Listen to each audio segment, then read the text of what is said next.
Talk with Mike Scott, the Sixer free agent, and get his we're doing the Shore Summer Stops. So I saw Mike was at the Phillies game the other night, right? Mike, you're sitting at the Phillies game the other night? Right. I was up there, me and my man, Allen. How does that get set up? Does he call you up and say, hey, you want to go to the Phillies game tonight? Do you reach out to him? I was wondering about that dynamic. Yeah, man, he just called me up, hit me up, and said, I got a couple tickets. You want to come? And I was like, yeah, I'm down. Never been to a base. Never before?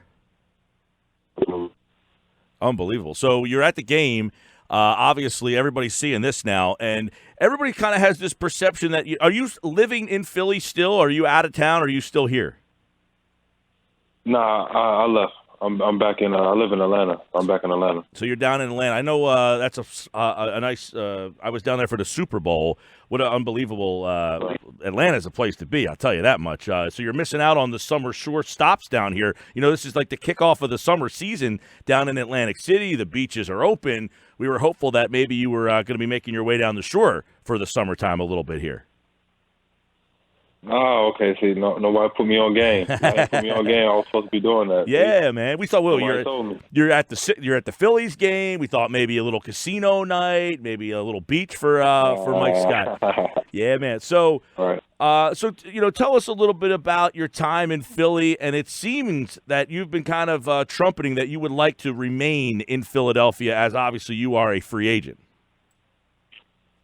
Yeah, it was a great time. It was, like I said in my exit interview meeting, it kind of gave me a jolt back into my career, and I felt like I wasn't playing well, and when I was in LA. So when I got to Philly, I just felt like just everything just turned around. The energy was better, the vibes were better, and I just loved it.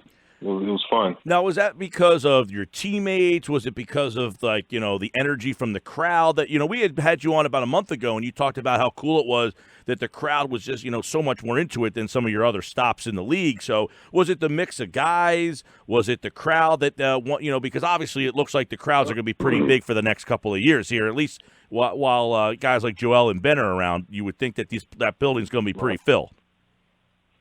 Yeah, it was kind of all of that. I think just being a new place, starting over, kind of just, I guess that has something to do with it too. Just new place and just starting over, having a fresh heat.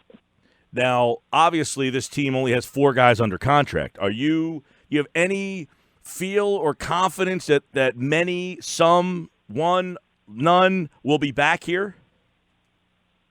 I have no clue. That's none of my business. That's it. To be honest with you. So you guys don't have any conversation about hey, I'm down in Atlanta, maybe so that kind of stuff is as soon as the season's over, that conversation goes out the window. No, of course not. Of course we talk, but as far as talking about what we're going to do, but would that affect a guy like you? Does that affect your if Jimmy Butler and Tobias Harris are we're out of here? Does Mike Scott say, then if you guys are out, then I don't want to go back?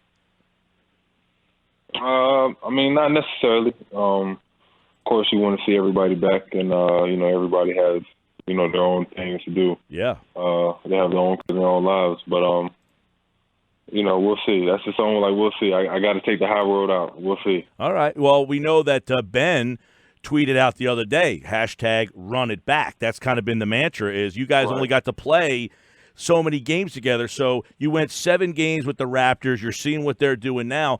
Does the team feel like if maybe you would have had a little bit more time together that you'd be playing right now? I hate to say if, but yeah, that's how I feel, right? Yeah, I just feel like we, give us a whole season. We'll see how it turns out. But we got to give them credit, give Toronto credit. They beat us fast for it. Hey, so. I'll tell you, Mike. Back in October, I picked the Raptors. I thought that they were the best team in the East, and the one reason I don't know that they have the best 5 or the best 10, but they got the best 1. Right? That dude's a bad man. Yeah, man, he's a great player. He plays. He's elite on both sides of the court. Offensively, he can get to his shots. He gets to his spots where he needs to do. He's gifted, of course, with his hands and his athletic ability. So he's elite. Now, I thought the Raptors would win this series against Milwaukee, and one of the reasons I want to get your opinion on is, number one, they're tougher, they got more experience. I think it's so underrated, the defense they play. We're such in a world where how many points a game do you score, who shoots the three better, but their defense, isn't it a problem for teams, your team, and especially this Bucks team's a little one-dimensional for my liking. Yeah, man, they're great. Kyle Lowry's great defender. Danny Green, great. We know what Kawhi do. We know what Siakam, he's great. Marc Gasol's great. Gasol, like they have a whole bunch of great defenders. So you put all that together, put on the floor, and it's tough to score against them.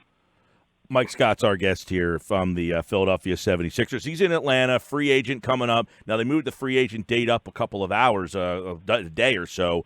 June the 30th is when we could find out.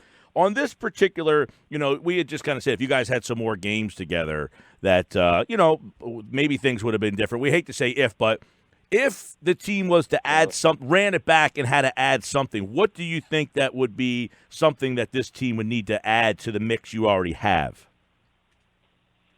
I don't think we need to add nothing, to be honest with you. What's that? Make a couple more. I don't think we need to add anything. Yeah.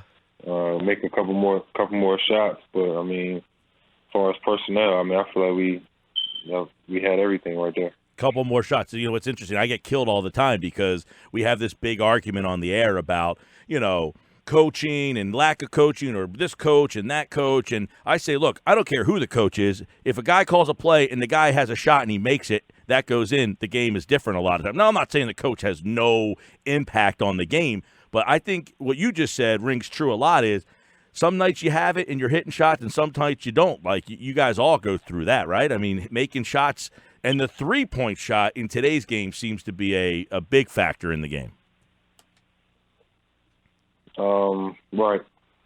I don't have an answer for that. I'm just agreeing with you. All right, the three-point shot has been a big factor, right? Well, and you missed those first couple of games, with the foot problem, and obviously having scoring off the bench and not being able to have that guy to come in and make those threes was something that the team was lacking a little bit when you were there. You gave them that kind of jump, and you went through it too, though, Mike. There was nights where you were banging threes left and right, and there was other nights that you just were off.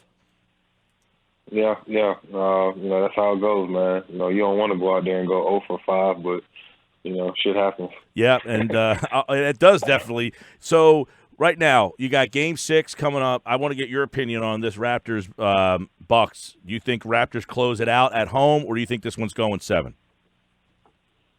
Damn, man. I was actually kind of pulling for the Bucks. I kind of got a relationship with Bud and his coaching staff. I was with them for 5 years, so I kind of wanted to see them do it. But I don't know, man. I think it's over. You think the Raptors win this thing? So yeah. I do. Okay, so it's gonna be tough, man. It's tough. I think they win it, though. Did you feel that Philly matched up better with Toronto or matched up better with Milwaukee? I didn't really care, honestly. I felt confident. For both teams. That's just me being honest. I felt good. I like both matchups. Well, you would have potentially had to play them both anyway, right?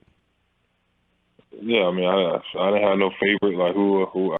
Shit, I don't care who it was. Right. Now, I know it's painful to possibly go back, but when that shot leaves Kawhi's hand, what is your what's happened? I know it's like 2 weeks later now, but have you kind of had that thing running through your mind? Yeah, almost every day. Man. Yeah, I'm just thinking man, please, man, don't go in, don't drop. Right. And when it goes down, after it gets off the rim 4 times, were you just standing there stunned? What was your? Yeah, I'm like, fuck, man. That's how we lose. Damn, we lose with 4 bounces, and I was tight. I was mad. Yeah, it's gonna hurt. It's gonna hurt for a while. Yeah, it's tough, man. And you know what, though? That feeling that you just gave, that reaction you just gave, I think is what has endeared you to the fan base here, right? Is that you speak your mind and what happened, you leave it out there. And I think that's why a lot of the fans are looking forward for you coming back. And it sounds like you want to come back here and be a part of this. Because this team, I think you can agree with me, is poised to be around for a while. This isn't just a team that slid into the playoffs. This team is at the 3 seed, and then the arrow is pointing up. Yeah, I like what we got going on in the city with the organization, and of course, when free agency starts, me and my agent we'll start talking, and we'll see. And this is man, of course, this would be number one on your list, Philadelphia. Yeah. All right, we'll hold you to that. So your time in Philly, did you have any spots that you kind of like found yourself going to, walking to at night or heading down to? I didn't go nowhere, man. Honestly, I went from my place to the gym. That's it. The private facility. That was it. Yeah. Yeah, I ain't really go out with Philly. So what's the summer of Scott look like? What's the summer of Scott look like now? You're in Atlanta. I was just down there recently, man. That place has got a lot to do. What's the summer of Scott looking like? Yeah, rehab my foot. Still rehab my foot every day. Getting that right, and I start working. I'll get back on the court a couple more weeks. Goes by fast, doesn't it? It's going on a family trip, but I'm just trying. Anybody beating the Warriors? Nah. Stuff. No? Oh, man. I don't know. Like, do you guys – this is an interesting question for me now. You're someone who plays. You're competitive. Do you guys feel like sitting there like no one's beating that team, or you're like, man, give me a shot at that team? Because I feel like the fans just feel like no one's beating that team. You guys don't – I'm assuming don't feel that way. But when it's all over and now you're outside – I don't feel that way, but I'm stubborn. So yeah. I'm stubborn. I get that. I get that. Because I feel like everybody just feels like no matter who wins. Now, Charles Barkley went out and said he thought the Bucks were winning the whole thing, and I don't know, man. That sounds a little – I don't know that either one of these teams has enough right now. What's that? Yeah, I felt like our matchup, our starting five was pretty, Yes. It was pretty elite. Yeah. So, I like that matchup. Well, I'll tell you, it'll be an interesting offseason with everybody to see where everybody – I mean, Kevin Durant, Kyrie, Kawhi, you got Kemba. Kemba just got himself some money, huh? Right, yeah. Man. Shout out to him. Great for him. Right, 13. Yeah, get all that shit. Mike Scott with us here. We hope he comes back to Philly, and it was entertaining to have you around and a very integral part of the team. And like you said, I will be interested to see if you're able to come back and everybody's back, how this team kind of meshes with a full training camp together and maybe a full slate of games rather than just squeezing you guys into 10. I think that will be very, very interesting to see how that all happens. So I know a lot of the fans we're looking forward to hearing you today, and we definitely look forward to what happens after June the 30th. Mike Scott, man. Yeah, man. All right, well, we'll keep in touch, and if you're back in Philly, we hope to talk to you very shortly after June 30th. All right, my man? Right, I'm going to pull up on you. You're down. Well, you have a spot down the shore. We'll go out and hit the tables. You pick the casino. I bet. I got you. All right, man. Mike Scott, everybody here on the Boardwalk Honda Hotline.